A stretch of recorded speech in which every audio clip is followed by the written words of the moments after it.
ଓಂ ଶାନ୍ତି। ରାଜସ୍ୱ ଅଶ୍ୱମେଧ ଅବିନାଶୀ ରୁଦ୍ରଗୀତା ଜ୍ଞାନ ଯଜ୍ଞର ରଚୟିତା ନିରାକାର ଭଗବାନଙ୍କର ଯଜ୍ଞରକ୍ଷକ ସଚ୍ଚା ସଙ୍ଗମଯୋଗୀ ବ୍ରହ୍ମାବଚ୍ଛ ବ୍ରାହ୍ମଣ ସନ୍ତାନମାନଙ୍କୁ ଶ୍ରେଷ୍ଠ କାର୍ଯ୍ୟର ବିଶେଷ ଶୁଭେଚ୍ଛା, ଶୁଭ ଅଭିନନ୍ଦନ, ସୁପ୍ରଭାତ, ସୁସ୍ୱାଗତମ୍। ଶାସ୍ତ୍ରରେ ଅନେକ ଉଦାହରଣ, ଅନେକ କାହାଣୀ ଦେଖାଯାଏ କି ମୁନି ଋଷିମାନେ ଯଜ୍ଞ ରଚନା କରି ତପସାଧନା ଆଦି କରୁଥିଲେ ସମାଜର କଲ୍ୟାଣ ସାଧନା ନିମନ୍ତେ, ଯେଉଁଥିରେ କି ଅସୁରମାନେ ବିଘ୍ନ ଘଟଉଥିଲେ, ଯଜ୍ଞକୁଣ୍ଡରେ ଅଶୁଦ୍ଧ ଜିନିଷ ତଥା ହାଡ଼ ମାଂସ ଆଦି ନିକ୍ଷେପ କରୁଥିଲେ ଯଜ୍ଞକୁ ଭ୍ରଷ୍ଟ କରିବା ପାଇଁ ଏବଂ ଏହାର ସୁରକ୍ଷା ପାଇଁ କେହି ନା କେହି ଦୈବୀ ଶକ୍ତିଧାରୀ ପ୍ରକଟ ହେଉଥିଲେ। ତେବେ ଏଠାରେ ବିଚାର କରିବା ଦରକାର, ଏହା ସବୁ ସେହି ସମୟର କଥା କୁହାଯାଉଛି ଯେତେବେଳେ ଧରା ଉପରେ ରାମ ରାଜ୍ୟ ଚାଲୁଥିଲା। ମର୍ଯ୍ୟାଦା ପୁରୁଷୋତ୍ତମଙ୍କର ରାଜ୍ୟରେ ଯଦି ଭୟଙ୍କର ଭୟାନକ ଅସୁରମାନେ ଥିଲେ, ବିଘ୍ନ ଘଟଉଥିଲେ, ତେବେ ବର୍ତ୍ତମାନ ଏଇ ପତିତ ତମପ୍ରଧାନ ଦୁନିଆରେ ତାଠାରୁ ଅଧିକ ଭୟଙ୍କର ଭୟାନକ କ୍ରୂର ରାକ୍ଷସ ବା ଅସୁର ଆଦି ହେବା ଦରକାର କାହିଁ? ସେଭଳି ତ କେହି ହେଲେ ଜଣେ ନାହାନ୍ତି ଏଠାରେ। ବାସ୍ତବରେ ଦେଖିଲେ ଏହା ବଡ଼ ଗୁହ୍ୟ ଏବଂ ସୂକ୍ଷ୍ମ କଥା ଅଟେ, ଯେଉଁ କଥାର ବାସ୍ତବିକ ଅର୍ଥକୁ ବର୍ତ୍ତମାନ ପରମ ପିତା ପରମାତ୍ମା ଆସି ବୁଝାଉଛନ୍ତି। କହୁଛନ୍ତି, ଅବିନାଶୀ ସୃଷ୍ଟି ନାଟକ ଘୂରି ଚାଲିଛି ଅବିରାମ ଗତିରେ, ଅବିକଳ ରୀତିରେ।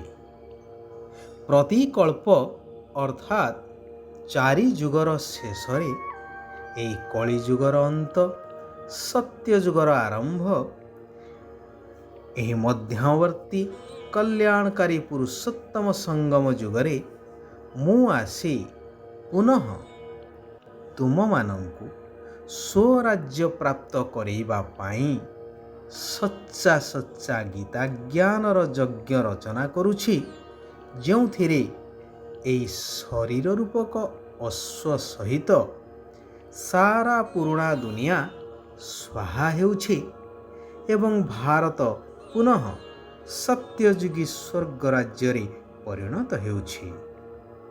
ଯେଉଁମାନେ ଏହି ବିଶେଷ କାର୍ଯ୍ୟରେ, ଶ୍ରେଷ୍ଠ କାର୍ଯ୍ୟରେ ନିଜର ତନ ମନ ତଥା ଧନ ସହିତ ସହଯୋଗୀ ହେଉଛନ୍ତି, ଏହି ସଙ୍ଗମ ଯୁଗୀ ଶ୍ରେଷ୍ଠ ବ୍ରାହ୍ମଣ ହୋଇ ଏହି ଜ୍ଞାନ ଯଜ୍ଞର ରକ୍ଷା କରୁଛନ୍ତି, ସେହିମାନେ ହିଁ ଏହାର ଉତ୍ତରାଧିକାରୀ ହେଉଛନ୍ତି।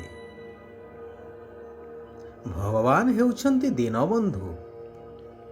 ବର୍ତ୍ତମାନ ସମସ୍ତଙ୍କୁ 5 ବିକାର ରୂପୀ ମାୟା ସମ୍ପୂର୍ଣ୍ଣ ତଳିତଳାନ୍ତ, ଦୁଃଖୀ, ଅଶାନ୍ତ, ଗରିବ କରିଦେଇଛି।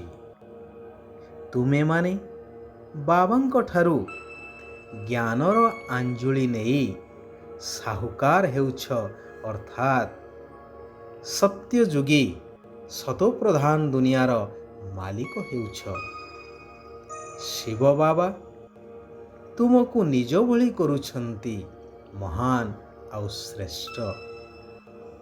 ଯେଉଁମାନଙ୍କର ଏହି ଭକ୍ତି ମାର୍ଗରେ ବର୍ତ୍ତମାନ ସୁଦ୍ଧା ଗାୟନ ଏବଂ ପୂଜନ ହେଉଛି ମନ୍ଦିରରେ, ମନୁଷ୍ୟମାନେ ଭାବୁଛନ୍ତି ଅସୁରମାନେ ବୋଧହୁଏ ଯଜ୍ଞରେ ଅଶୁଦ୍ଧ ପଦାର୍ଥ ଆଦି ପକାଉଥିଲେ, କିନ୍ତୁ ଏପରି ହେଇନଥାଏ। ବାସ୍ତବରେ ଏଠାରେ ଅର୍ଥାତ୍ ଯେଉଁମାନେ ଏହି ଶ୍ରେଷ୍ଠ ଜ୍ଞାନକୁ ଶ୍ରବଣ କରିବା ପାଇଁ ଏଠାକୁ ଆସି ମୋର ହେଇସାରିବା ପରେ ଅହଙ୍କାରର ବଶୀଭୂତ ହୋଇ କୌଣସି ଗ୍ରହାଚାରୀର ଅଧୀନ ହୋଇଯାଉଛନ୍ତି, ତେବେ ସିଏ ଯେପରି ଏହି ଜ୍ଞାନ ଯଜ୍ଞରେ ମଇଳା ପକାଇବା କାର୍ଯ୍ୟ କରୁଛନ୍ତି। କ୍ରୋଧରେ ଆସି ମୁଖରୁ ଯେଉଁ ବ୍ୟର୍ଥ କଥା ବାହାର କରୁଛନ୍ତି, ତାହା ହିଁ ଏହି ରୁଦ୍ର ଜ୍ଞାନ ଯଜ୍ଞରେ ବହୁତ ବଡ଼ ବିଘ୍ନର କାରଣ ହେଇଯାଉଛି। କେତେକ ପିଲା ସଙ୍ଗ ଦୋଷରେ ଆସି ନିଜର ଭାଗ୍ୟକୁ ନିଜେ ହିଁ ନଷ୍ଟ କରିଦେଇଥାନ୍ତି। ପାଞ୍ଚ ବିକାର ରୂପୀ ମାୟା ସେମାନଙ୍କୁ ଚାପୁଡ଼ା ମାରି କାଙ୍ଗାଳ କରିଦେଇଥାଏ, ଅର୍ଥାତ୍ ସମ୍ପୂର୍ଣ୍ଣ କୂଳ କଳଙ୍କିତ କରିଦେଇଥାଏ, କୁପୁତ୍ର କରିଦେଇଥାଏ। ଏବେ ଏହି ଚିନ୍ତା ଲାଗି ରହିବା ଦରକାର କି ଆମକୁ ତମ ପ୍ରଧାନରୁ ସମ୍ପୂର୍ଣ୍ଣ ଶତପ୍ରଧାନ ହେବାର ଅଛି। ଏହା ହିଁ ହେଉଛି ଗୁପ୍ତ ପୁରୁଷାର୍ଥ ବା ଗୁପ୍ତ ପରିଶ୍ରମ। ଏଥିରେ ବାବା କେତେ ନିରହଙ୍କାରୀ ହେଇ ରହୁଛନ୍ତି। ସାରା ବିଶ୍ୱର ନିୟନ୍ତା ସୃଷ୍ଟିକର୍ତ୍ତା କେତେ ସାଧାରଣ ରୂପରେ ଆସି ଆମଠାରୁ କଉଡ଼ି ତୁଲ୍ୟ ଜିନିଷକୁ ନେଉଛନ୍ତି, ଅର୍ଥାତ୍ ଯେଉଁଗୁଡ଼ିକ ଆମକୁ ଜନ୍ମ ଜନ୍ମାନ୍ତର ଦୁଃଖୀ ଏବଂ ଅଶାନ୍ତ କରି ଆସିଛନ୍ତି ପଞ୍ଚବିକାର, ସେଗୁଡ଼ିକୁ ଦାନ ରୂପରେ ନେଇଯାଉଛନ୍ତି ଏବଂ ତା ପ୍ରତିବଦଳରେ ଆମକୁ ସମ୍ପୂର୍ଣ୍ଣ ସୁଖ ଶାନ୍ତି ଭରା ଧନ ପ୍ରାଚୁର୍ଯ୍ୟ ଭରା ରାଜ୍ୟର ମାଲିକାନା ପ୍ରଦାନ କରୁଛନ୍ତି।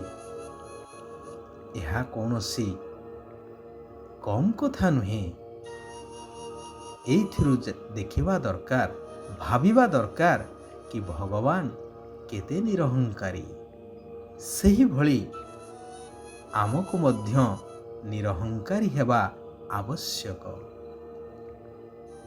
ସେଥିପାଇଁ ପ୍ରଥମ ଅବଗୁଣ ଯାହା ଦେହ ଅଭିମାନ ଅଟେ, ଯାହାକି ସର୍ବବିକାରର ମୂଳଦୁଆ, ତାହାକୁ ବାହାର କରି ପୂରାପୂରି ଦେହୀ ଅଭିମାନୀ ଅର୍ଥାତ୍ ଆତ୍ମ ଅଭିମାନୀ ହେବା ଦରକାର। ଅବିନାଶୀ ଜ୍ଞାନଧନ ଯାହାକି ଶିବ ବାବାଙ୍କ ଠାରୁ ମିଳୁଛି, ତାକୁ ଅନ୍ୟମାନଙ୍କୁ ଦାନ କରିବା ଦରକାର। ସମସ୍ତଙ୍କୁ ଅଜ୍ଞାନ ଅନ୍ଧକାରରୁ ଉଦ୍ଧାର କରିବା ଆବଶ୍ୟକ। ମୁଖରୁ ସର୍ବଦା ଜ୍ଞାନରତ୍ନ ହିଁ ବାହାର କରିବା ଆବଶ୍ୟକ। ଖରାପ କଥା ଶୁଣିବାର ନାହିଁ, ଦେଖିବାର ନାହିଁ, କହିବାର ନାହିଁ, କରିବାର ନାହିଁ କି ଭାବିବାର ମଧ୍ୟ ନାହିଁ। ଶିବ ବାବା କହୁଛନ୍ତି, ଦୟାର ଭାବନାକୁ ଜାଗ୍ରତ କରି ଦୁଃଖ କଷ୍ଟର ଦୁନିଆକୁ ପରିବର୍ତ୍ତନ କରୁଥିବା ମାଷ୍ଟର ମର୍ସିଫୁଲ୍ ଅର୍ଥାତ୍ ଦୟାଶୀଳ ଆତ୍ମା ହୁଅ। କାରଣ ଯେତେବେଳେ ପ୍ରକୃତିର ହଲଚଲ ହେବ, ଅର୍ଥାତ୍ ପ୍ରକୃତି ତାର ତାଣ୍ଡବ ରଚନା କରିବ, ମନୁଷ୍ୟମାନେ ତ୍ରାହି ତ୍ରାହି ଚିତ୍କାର କରିବେ, ଦୟା ବା କରୁଣାର ଭିକ୍ଷା କରିବେ, ସେତେବେଳେ ତୁମେ ନିଜର ଦୟାଶୀଳ ସ୍ୱରୂପକୁ ଜାଗ୍ରତ କରି ସେମାନଙ୍କର ଡାକରାକୁ ଶୁଣିବା ଦରକାର। ତେଣୁ ପ୍ରଥମେ ନିଜକୁ ସମ୍ପନ୍ନ କରିବା ଦରକାର। ଯଦି ଜ୍ଞାନ ଏବଂ ଯୋଗ ରୂପକ ଦୁଇଟି ଯାକ ଡେଣା ମଜବୁତ ଥିବ, ତେବେ ଯାଇ ଉଡ଼ିବାର କଳାର ଅନୁଭବ କରିପାରିବ। ଆଚ୍ଛା, ଆଜି ପାଇଁ ଏଇଠାରେ ଆମେମାନେ ବିରାମ ନେବା। ଆସନ୍ତାକାଲି ପୁନଃ ସେହି କଲ୍ୟାଣକାରୀ ପରମାତ୍ମାଙ୍କର ଆଉ କିଛି ଅମୂଲ୍ୟ ମହାବାକ୍ୟକୁ ଶ୍ରବଣ କରିବା ଜୀବନରେ ଧାରଣ କରିବା, ନିଜେ ପରିବର୍ତ୍ତନ ହେବା ସହିତ ସାରା ବିଶ୍ୱକୁ ପରିବର୍ତ୍ତନ କରିବାର ଶ୍ରେଷ୍ଠ କାର୍ଯ୍ୟ କରିଚାଲିବା। ଓମ୍ ଶାନ୍ତି। ଓମ୍ ଶାନ୍ତି। ଓମ୍ ଶାନ୍ତି।